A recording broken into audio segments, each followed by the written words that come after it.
IMF came out today and raised their outlook for growth for this year from 2.9% to 3.1%. And they did it on the view that the U.S. and the strength of the U.S. and also what we talked about yesterday, which is that China seems to be taking the steps to provide support to the system that are going to put a floor in on China.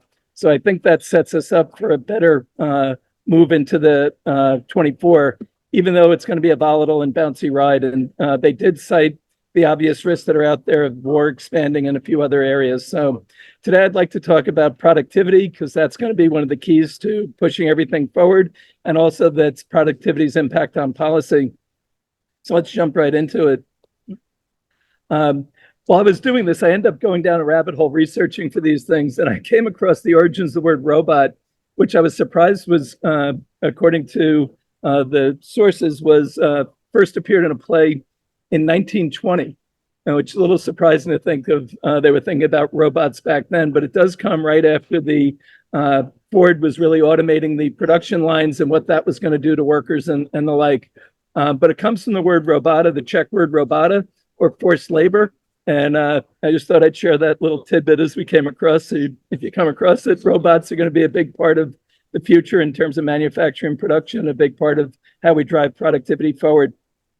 But I want to look at productivity in the US going back since the World War II. And what you saw is a big push up in productivity after the war through the 70s. And then we hit the oil crisis. And then you start to see things go back down. And the US hit a tough run there. And it was a long slog, really, to get productivity back up until what happened, the mid-90s, and we start to see the tech boom taking off. And that led us forward in a pretty important way. But then we had the problems of the financial crisis, and you started to see the problems starting to build, and we were getting less productive. The way to look at this chart is the total factor productivity is viewed in economics as a formula for determining the impact of technology on workers' productivity. And you can see it's ebbed and flowed. And I think we're about to enter a new stage where you're going to see one of the biggest total factor productivity moves that we've seen in some time. And it will take a little bit of buildup with generative AI, but that's going to accelerate the process considerably, which is why people are freaking out right now about the impact. And this is the issue. It's the fear of job loss. It's the fears of job loss. And is it appropriate? And I think in some areas it is, and in others it's not. I think that's the way you have to look at it. We're going to have to figure out policies that are going to take care of those people that are negatively impacted and help others. But it's going to have a bigger impact in the developed markets than it will in the emerging markets. And I think that's going to play out over some time. And you're starting to see that in the protests with truckers and farmers and the like, worrying about what the future is and how they're getting taken care of. And I think this is leading to some real challenges in policy. And you're starting to see that play out with some concerns by the central banks this week as they're reporting. And I'll probably be completely wrong because the Fed goes tomorrow and the Bank of England goes on Thursday. But my suspicion is that they're going to pause now and more likely wait before they start to get aggressive on raising rates. And I think the reason is a couple-fold. Here you can see shipping costs. We've talked about this because what's going on in the Gulf are on the rise. And it's hard to determine how long this will last, but it feels like this is not going to have as quick a resolution as everyone would like. And that's going to see some continued pressure on inflation. And that's something that the central bankers are worried about. But there's another concern, particularly for the ECB and others, which is, and this is a European issue, but negotiated wages in Europe were up 4.9% last year and are going to go higher this year. And that's a pretty big move as you go back through the last, back to 2014. And negotiated wages different in Europe than they are in the US, because in the US, labor unions represent only about under 10% now of the workforce. In Europe, it's a much bigger number because of the presence of unions and also the labor laws. And one of the concerns that is weighing on the central bank is what I'm going to show you next. The pay of 40% of the employees covered by the wage tracker have yet to be determined because they were covered by collective bargaining agreements, either expired last in December or expiring now. And one of the big areas is the auto workers. And the auto workers are looking for 21% wage increases, similar to what the US got. And this is coming at a time that the government's already stretched, providing subsidies and having energy problems and trying to make the energy transition going on. There's only so much money that can go around. And the subsidies going to workers and going to the populations of Europe are really high, and they're going to have to be cut back. It's part of the problem with holding back the investments or the spending that Ukraine needs right now. Is there's limited choices of how much, there's limited resources against all the needs that are out there. So I think this is one of the things that's weighing on the ECB. If they go too fast in cutting rates, are they going to spur more inflation at a time that they think more is on the horizon or potentially on the horizon that they have to worry about? So this is a pretty interesting number when you think about that's a lot of workers that haven't been put into those wage increases. And how does that flow through? And what does that mean to earnings? And is this part of the reason why you're seeing a lot of European companies moving their assets over to the US and other areas so that they can get lower costs and better productivity as a result? I think you're seeing that in consumer price changes, and we had that big spike up. But if you notice on the far right here, that little tick up that you can see in this last couple months is, while the inflation fight is being won, it's not done yet. And I think that's the big issue that they're worried about in Europe, they're worried about it at the Fed, and they're also worried about it at other central banks around the world. So let's go to the odds of rate cuts. We still think the market's been way too aggressive. They've gotten it wrong almost every time in how they think about rate cuts. The Fed dot plot is really just what each member of the Board of Governors views from their seat, the economic data that they see prior to the meeting, and they put it on a plot, and that's what goes. It is not the policy. It is the inputs into the policy for the Fed. So I think the market got ahead of themselves. I think they're expecting big rate cut in March. I don't believe that's going to happen. I could be surprised, but I think what the real issue for the Fed right now is this is an election year, and the Fed is not a political body. So to avoid being viewed as a political body, they will have to figure out a way, if they need to make rate cuts, how to do it so it doesn't look political. And I would just suggest that there's a likelihood of 2 or 3 cuts, but not this time, maybe starting in May or in the summer and ending before the end of the summer, that would allow them to say they've taken some steps if the data shows that they need to, and give some airspace between the election and the time they end cuts. And then the day after the election, there's a Fed meeting, which would allow them to add another rate cut in if required. And I think that would get them on their track for 3 rate cuts or 4 rate cuts this year if they so choose, and avoid some of the political heat that would come along with that. So, we talked a lot about opportunities to find where to invest in the private and public markets. And I think there's too much made of private or public, where it should be private and public in the form of a good asset allocation strategy. And a lot of the opportunities that will work in the private space will also work in the public space with different return levels, but far greater liquidity. And as I think we found out over the last couple of years, liquidity really does matter, or it really doesn't matter until it matters. And I think that's the issue that people are finding. And when you go from 0 to 5%, that's when it starts to matter. And as anyone who's doing fundraisers right now wishes they had the 0 interest rates to do it and then doing it at 5%. I think that's the reality we're in. So it's going to mean that the market is going to be more focused and more narrow, and continue to focus on the areas where people see the needs and where you see growth, because we're going to be in a low growth environment globally. 3% is decent growth, but it's not enough to deal with some of the other problems that we're facing today, such as the massive debt loads that we have. And when you have growth below the rate of debt increase and the rate of the rates on debt, you have to get that in balance if you ever want to get out of the debt trap that is building up right now.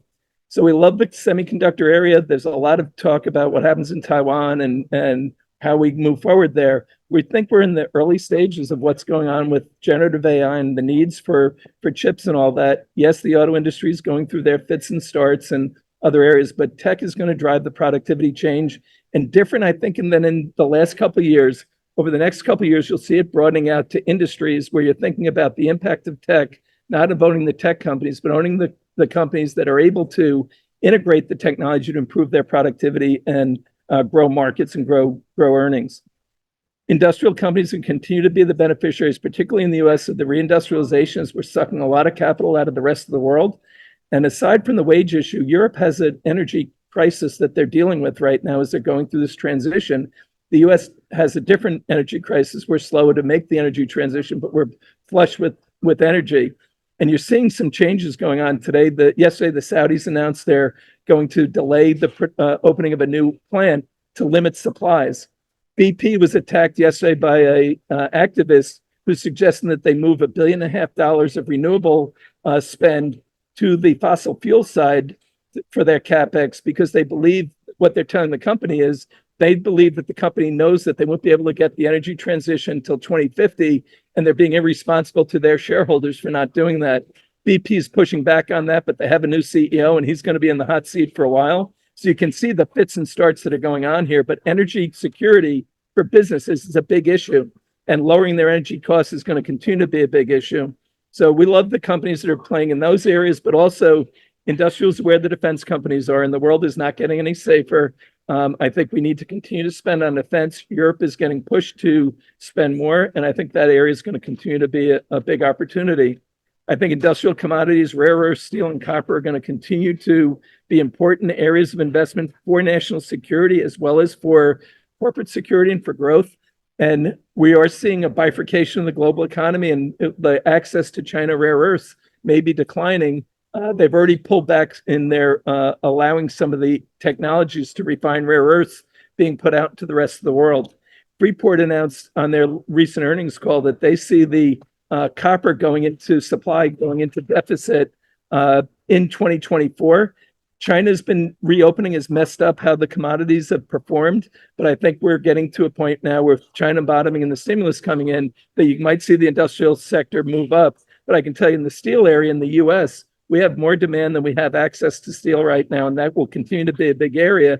And the steel companies, Cliffs reported today, they announced that they lowered their production costs by $30 on each of their units. I guess it's $30 a ton, but that's big money to them as for the amount of production they're doing. I think there's a smart way to play the fossil fuel and renewable transition that is not negative to it, but we have to work in tandem to make the transition work. We need better policies towards renewables. We need to also manage the transition so that you don't have the mismatches like we've seen in the early stages of the rollouts and the disappointments we had with solar and some of the other areas where it had these fits and starts that got overvalued and it pulled back into better valuations.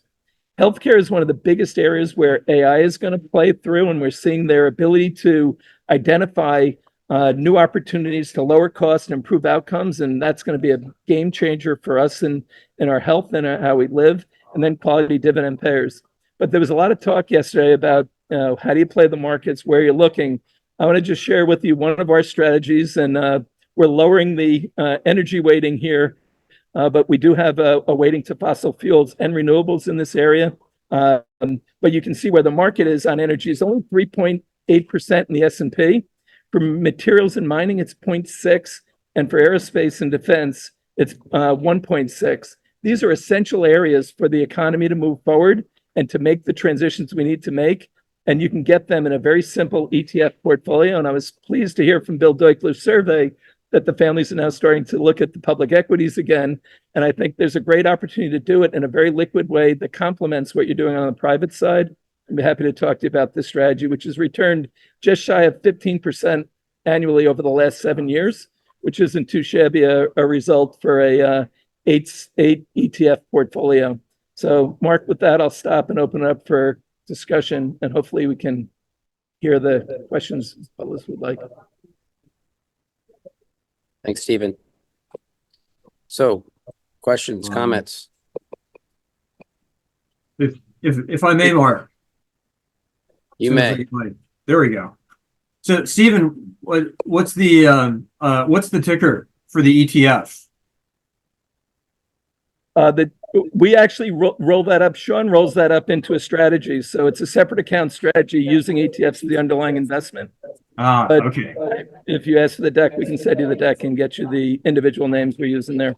But we go from 5 to 10 exchange traded funds to execute it. So you get massive liquidity, the big name players that we're using, and it's low cost. So it's a very efficient way to get the exposures. Got it. Also, I heard. And just on that, Bill, we do take it down to subsectors, which is one of the differences now. The great thing about the way the ETF market is working, you don't just have to buy the sector. You can get very specific in your exposures, and I think that's one of the things we really focus on. Stephen, just Andy? So Stephen's comment on the Fed cuts, it's historic tradition that the Fed does all its cuts in election year. early on and does nothing near the election. That's almost an unwritten rule. But Stephen, a question, and maybe it'll help everybody, is productivity as produced is a simple Mark, I measure. can't hear. You can't hear? Yes, Stephen? You No one can, else can hear, but maybe just have to keep in mind. I can I hear. can come over there then. Why don't you sit? Yeah. Stephen, can you hear me? Yes. Fine. Sit right here. Yes? One second. Steven's gonna jump over here. Ron's been on the next one. Sorry, Andy. No problem at all. I was just saying that your comment on Fed cuts, it's tradition that they don't cut, they cut early on. But the question is, and maybe for everybody else will help, is productivity when you measure charts and put up is simply GDP versus hours worked. Maybe you could qualify that for everyone in the context of all the conversation we're having, with technology and automation and AI. I mean, people are thinking that, but the Fed, the Bureau of Economic Analysis just divides hours worked by GDP. Yeah, technology is hard to capture in the numbers. It's always been a problem for the governments. How do you measure the real impact of productivity? I think the way we look at it is really, if you go back even to when Ford rolled out the production line idea, the concept, everyone was worried what that was going to do, and what it really did was lower cost, and it allowed them to. Everyone was worried about the job loss. It changed the jobs, and I think that's what we're dealing with. Is things will shift. I think hours worked is a big issue, and that will come down as technology goes up. And I think it's going to lead to a lot of pressure on governments to come out with the right tax policy. And how do they provide support? I think it'll lead to pressures for companies to look at universal guaranteed incomes. I think you'll have to look at taxing technology differently to get the lost revenues as workers are displaced.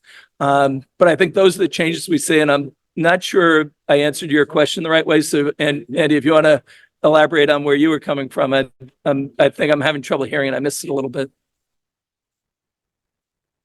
You're on mute. You're on mute. No, that's perfect. I was pointing out that the chart is a simple division. Yes, it's straight Good, Mark, math. good. Yeah. It's hours worked versus GDP, and I wanted you to elaborate because the chart doesn't reflect a lot of the things that we're talking about. But you did fine. That was fine. Yeah, it's demographics and productivity, right, are the two things that drive GDP. Yep. Population growth and productivity growth. We're having a population decline globally, or starting to see one, and that's going to be a mismatch. That's where it helps, but we're going to be out of whack for a little bit. And I think that's what happens when you're in transitions of the magnitude we're in. And I think those frustrations are actually flowing through to the social issues as well. I'm just saying there's no chart for the topics we're talking about that I know of, at least. Yep. No. Other questions or comments? Where do you see a business opportunity for this? Where do I see the business opportunity? Say it again. Sorry, I was asking, where does he see the business opportunity in all of this? You mean investment opportunity? Yeah, it's where I said, I think the ones we talked about, private and public, the opportunity is going to be similar. And it's really in the areas of, it's how tech permeates into corporations. And I think the issue for corporations is going to be, what is their ability to make the investments they need to make, and when many companies are battling massive debt problems. And I think that's when we talked yesterday about the haves and have-nots. I mentioned there's the income inequality for people. You have corporate inequality. I think the corporate inequality comes from who has the big debt burdens that will choke off their ability to make the investments they need to improve their productivity, and they end up in a death spiral. And I think there's a significant portion of the economy, of markets, that are going to see companies struggling like that. Which will lead to either them hiving off businesses, more M&A, or businesses just going away. Well, so as a follow-up to that. Speak louder. Sorry. So as a follow-up to that, do you think that you're going to have a situation where some of this, if the businesses don't pivot, right, and let's say supply chain, and this becomes a national security concern, do you think the government's actually going to possibly step up and invest into some of these businesses in order to prop them up to make these transitions?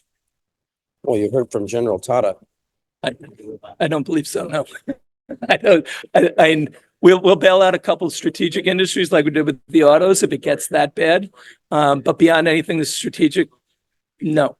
I think the free market is gonna take care of the problem. Consider strategic in this case particularly because Well, I think the chips are strategic. I think the defense industry is strategic. I think energy is strategic. I think those are the three. those are just to throw off the top of my head. I think there are other, the airlines are another one. If you look at China gives a 5-year plan and they update it and they list their strategically vital industries. Ours are going to be very similar. We're rivals. We're setting up a rival world, and you'll see alignment of the need to create the protections for us for national security. So I think it'll be all those areas. And it's really around the key technologies that drive it. Bill, and then we'll go to Michael. Sure.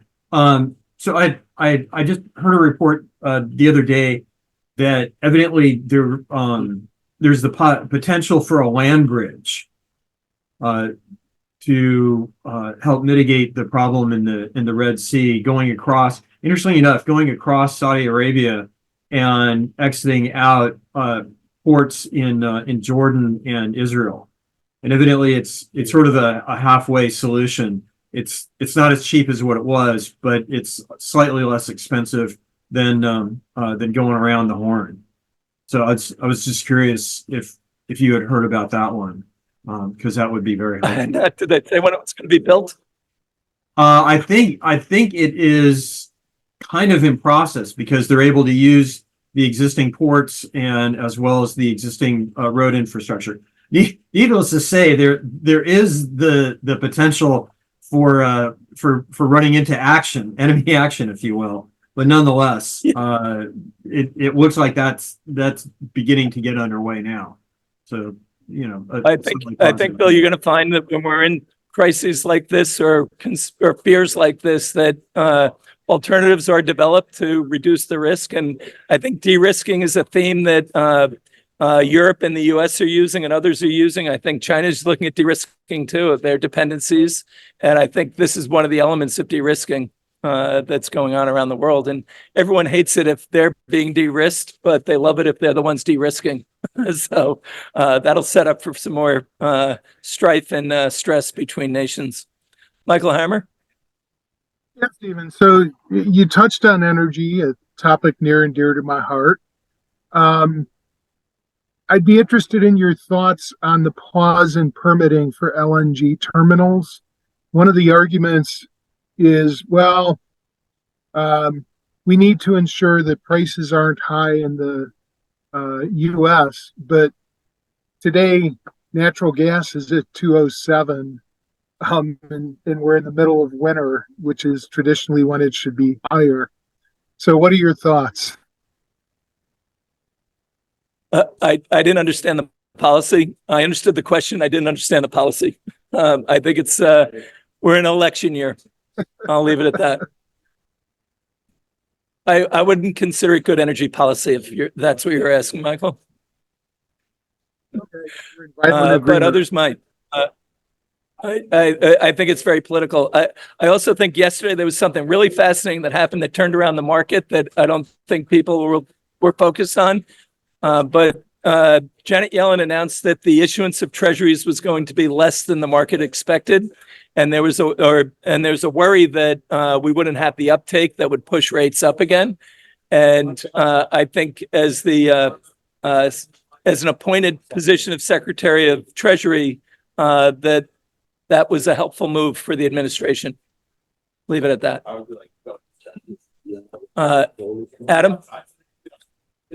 Adam Blanco, you're on mute. There you go. Thank you, Stephen. Great presentation as always, and good to see you yesterday. You as well. Sorry. That's okay. Pizza was great. My question is about energy in Europe in particular, and the impact it's having on businesses there. Germany. I had a good discussion with Michael Spey yesterday about the dependence of energy Germany's dependence on energy from Russia. And as I understood from Michael, that has been resolved with the substitution of energy coming out of solar, and I believe it was nuclear and solar and wind. So my question is, 50% actually has been replaced of that energy coming out of Russia. So my question is, the rest of Europe, how is the rest of Europe? Because it wasn't only Germany that was dependent on cheap Russian energy. It's also Hungary, Czech Republic, and I believe Spain. Other parts of Europe were dependent on it.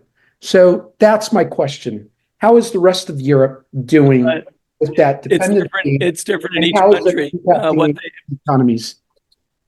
It's different in each country, but the one thing that's common, I believe, across most European nations, and somebody from Europe will correct me on this, is that the massive subsidies that are being put forth by governments are helping offset the problem, and they can't afford to keep doing that. And it's also pulling back money from going to other needed things to move the economies forward. So I think they're taking the steps to reduce the challenge, but I think it'll take a while to solve it.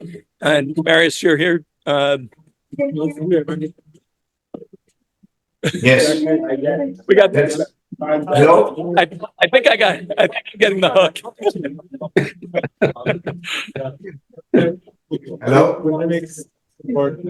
Now with the war and stuff, with like the subsidies in Germany, energy subsidies and the frictions all around that. Yes. You're totally right. Yeah. Sorry, we're having some background music now, so I think karaoke will be starting up in a couple minutes again. Sorry about that. Well, Andrew Voss? Mark, how do you want to do this? Okay. Stephen, great to be with you. Quick question. I think it was we'll Michael try our best, Savage. David. Can you hear me? Yes. Go ahead. I think it was Michael Savage that was part of the group. I hope I got his name right. Was talking about the vulnerability of our grid. And my question is how that intersects with what Hank Rogers is working on with his batteries. Do you see a trend with Americans trying to get off the grid or global citizens trying to get off the grid with that increasing threat with EMPs? Stephen, you can let Hank talk. He's right next to you. Yeah, I'll let Hank speak, and he just moved into another conversation. But Hank, they asked you to answer a question about the switch to alternative sources of energy in the U.S. because of the problems that exist. So I'll let you take it. And Andrew, do you want to repeat the question now that Hank's here, please? Andrew? Sure. Yeah, I was just talking about what Mr. Savage presented here at the conference regarding the vulnerability of our electrical grid and how that intersects, Hank, with what you've been working on with your batteries. And if Stephen sees a trend towards Americans getting off the grid and going towards alternatives like your batteries. Yeah, so I have a lot of my customers, because we have the high-end batteries that never fail. We have a lot of prepper customers, so I do see an uptake in that area. Most people can't afford it. That's a problem.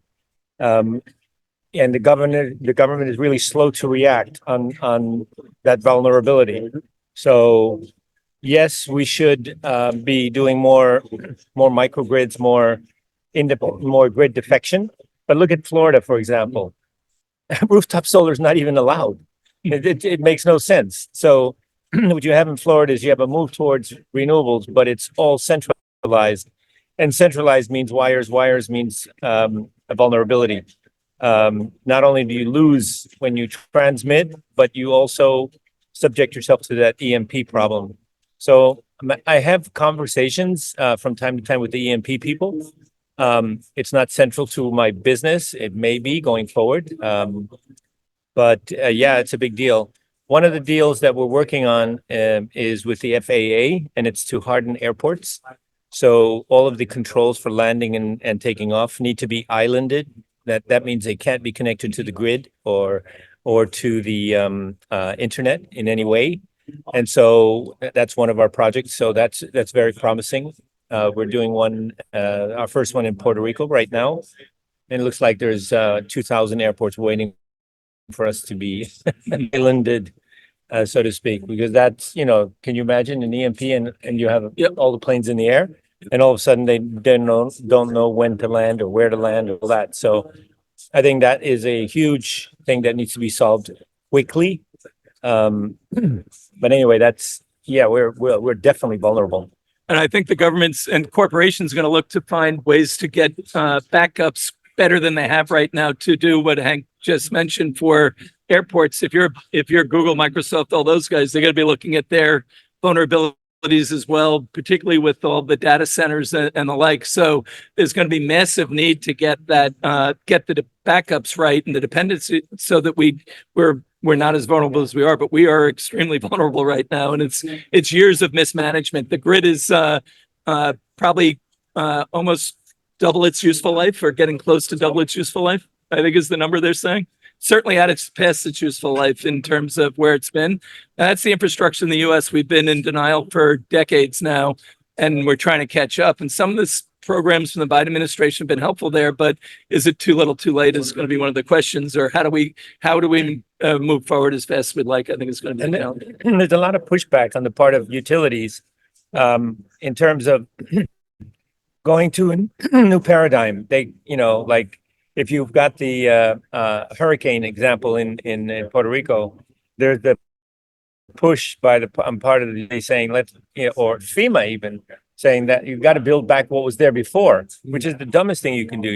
If you have the money to fix something somewhere, build back better, build it in a different way, build back resilience, and that's the one thing that we're just not doing enough of. And I want to let Marius speak, because we have the example of what's going on in Ukraine and Europe too. No, sure. I mean, we are facing this that we subsidizing in Germany just to make the industry survive, and you can quickly see this it's backlashing overall, because we're now cutting the subsidies, and now the kind of it was just a postponing of the effects of the war, and that's why the whole demonstrations on the streets and so on. But I wanted to add something what you've been just talking about. Like, I mean, is there an interest to decentralize power distribution power, right? Like, because there are already companies out there which are offering to consumers that they just basically sign a paper that they in the future pay the same price, and a company takes care of making them off-grid compatible by placing solar panels and batteries and stuff. I don't know if you have this in America, but this is kind of, I mean, a pretty obvious thing to do. Yeah. I think the other area that I think you'll see an increase of for redundancy, for backup power, is going to be small nuclear reactors, small modular reactors, and that area, which is also not viewed as a really positive thing. But I think as we think about nuclear, I went to college 15 miles away from 3 Mile Island when it blew up in the 70s. And I think the mindset is still the fear of nuclear, as opposed to doing it right, and with the advance of technology, how it could be safer. And when you're doing the smaller reactors, there's an opportunity to provide backup and redundancy there. So there's a lot of ways we can handle this and be better at it. But we got to, again, it's limited resources. The governments only have so much money, and they have high debts. So how do you get past this? And that you need growth to do that. Go ahead, Mark. Stephen, can I just comment? Well, that requires actual collaboration in Congress. But what are you hearing? I'm hearing that there's a border compromise that's come together. Have you heard this? I did not see the border compromise. Okay. Well, obviously, but what is it? What are they point, saying? No one it was. I just got it on.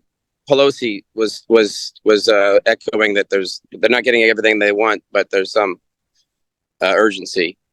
And there's a lot of politics around that, but to your earlier points, it's all about, you to have a policy, you actually need to collaborate.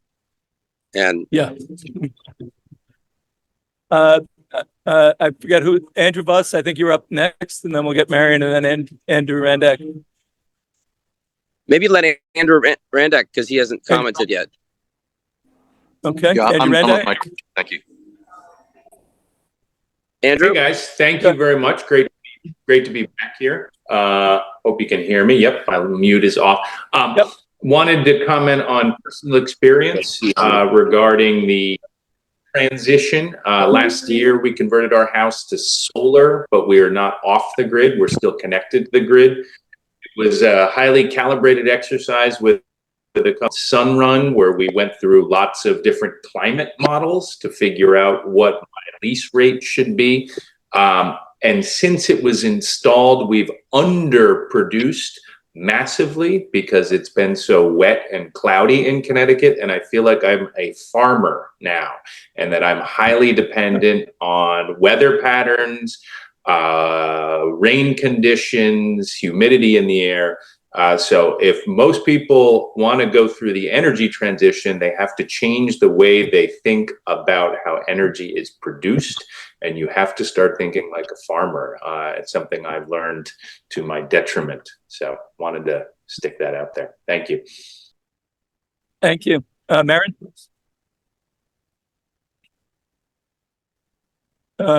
Maren, you have a comment? I do. Thank you, Stephen. You're welcome. So I'm seeing this trend globally. I work with properties that want to transition and go off grid, not just residential properties, but large commercial properties as well as hotels and things like this.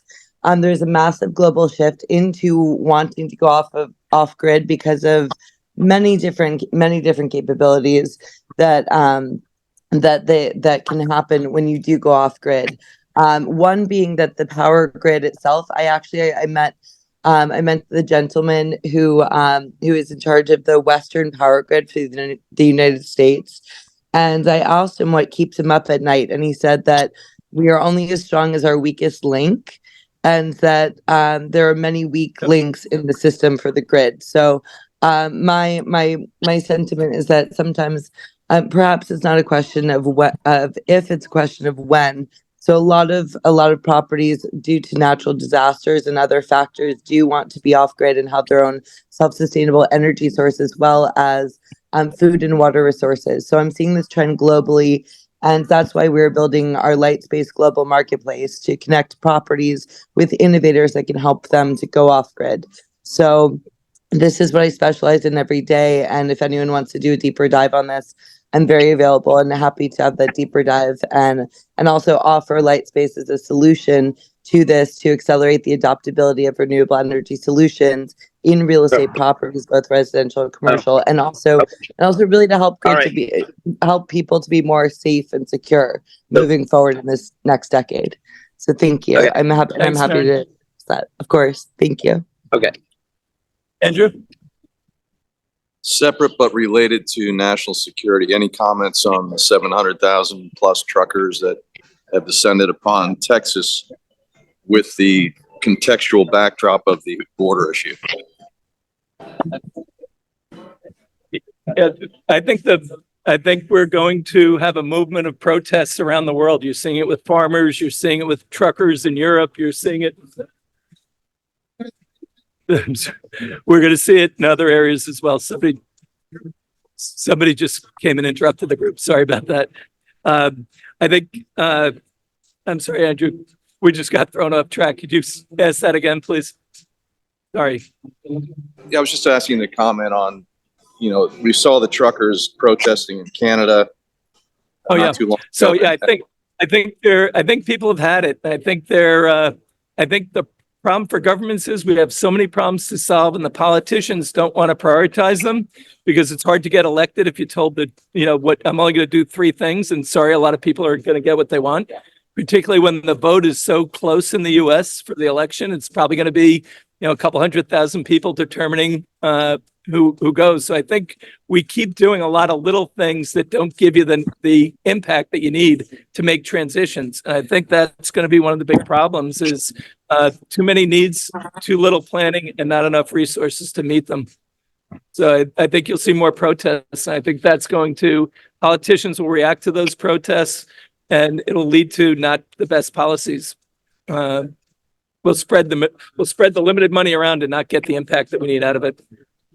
So I think that's what you're seeing there. It's also the immigration is such a hot issue around the world because of the fear of losing jobs and the impact on nations who are not ready for the influx because they have so many internal problems. And Europe is one of the big areas where immigration is a hot issue that's going to continue to be a very third rail political one. Thank you. Thank you. Mark, back to you. Yeah. Okay. Well, I was just trying to find the border compromise. It's not done, but it's both sides are indicating that they've come to some agreement. So what they're supposed to hear in the next day or two. That sort of speaks to what Andrew was talking about. Yep. Yeah. No one's happy. That's how Congress should work. Any other comments, questions before we break? Just that, Mark, the fight between Abbott and in Texas and the government, and we're getting back to states' rights versus government again, is actually a throwback to civil wars, to the Civil War. And it's interesting, and he continues to push people back to the other states that are not aligned with him politically, as we're seeing in New York. So it's got to get resolved quickly because it's a crisis. It's a crisis. Michael Hammer, did you have a comment on that then? I always have comments. I know, but so the first question is, will it pass, particularly in the House? And even if it does, will the Freedom Caucus folks cause Johnson to lose his job over it?